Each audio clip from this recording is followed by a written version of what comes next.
അല്ലേ ചേട്ടാ ഇതെന്നാന്ന് നായിനെല്ലാം കൂട്ടിട്ട് ഇത് ഇപ്പോഴത്തെ കഥ അറിയില്ല. കഥ അറിയില്ല, കഥയൊന്നും അറിയില്ല. ഗ്യാസ് പൊന്നുമ്പിൽ എടുത്തോളം ഗ്യാസ് ഇല്ലല്ലോ.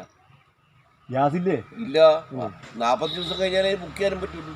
ഇനി 45 ദിവസം. ആ, ഇതാരും തട്ടിപ്പറിച്ചു കൊടുത്തിട്ട് പിന്നെ കഴിഞ്ഞില്ലേ. ഓ, അതുകൊണ്ട് ഈ നായിനെല്ലാം അതുകൊണ്ട് അത് സെക്യൂരിറ്റി ആയിട്ട് നമ്മുടെ ആള് വരില്ലല്ലോ. നായകർക്കല്ല ആള് വരുമ്പോ. എന്താ കാലത്തിന്റെ പോക്കേ. അതല്ലേ പറയുന്നത്. ഗ്യാസ് കിട്ടാനില്ല. അല്ല, ഈ സബ്സിഡി ഇനത്തില് മോഡി പറ്റിച്ചെന്നും പറയുന്നുണ്ട്. പറ്റിച്ച് ഇതിനകത്ത് ബുക്കിൽ ഒരു നായ പൈസയില്ല പോലും. ഇല്ല, ഒന്നുമില്ല. അതുമില്ല, അക്കൗണ്ടിൽ പൈസയില്ല. അക്കൗണ്ടിൽ പൈസയില്ല. അതെ, ഗ്യാസും ഇല്ല. ഗ്യാസും ഇല്ല. പ്രധാനമന്ത്രി കൊണ്ടുപോയിട്ട് ട്രംപിന് കയ്യും കൊടുത്ത്. അതെ, ഞാൻ എടുക്കാതെ പത്രത്തിൽ കണ്ടിട്ടില്ലേ? അതെ അതെ, അതും എല്ലാം ബന്ധാക്കി. ഗ്യാസും ബന്ധാക്കി, എണ്ണയും ബന്ധാക്കി. എണ്ണക്ക് വില കയറുന്നുണ്ടെന്ന് പറയുന്നുണ്ട്. വില കയറും ഇപ്പൊ. അതെ, എന്തൊരു നമ്മളെ പ്രധാനമന്ത്രിനെ കൊണ്ട് കിട്ടിയ കേട്ടാ ആ മോഡി മാജിക്ക് മാജിക്കായി ഇപ്പൊ. മാജിക്കായി പോ. നടക്കട്ടെ, ശരി. ഓക്കെ.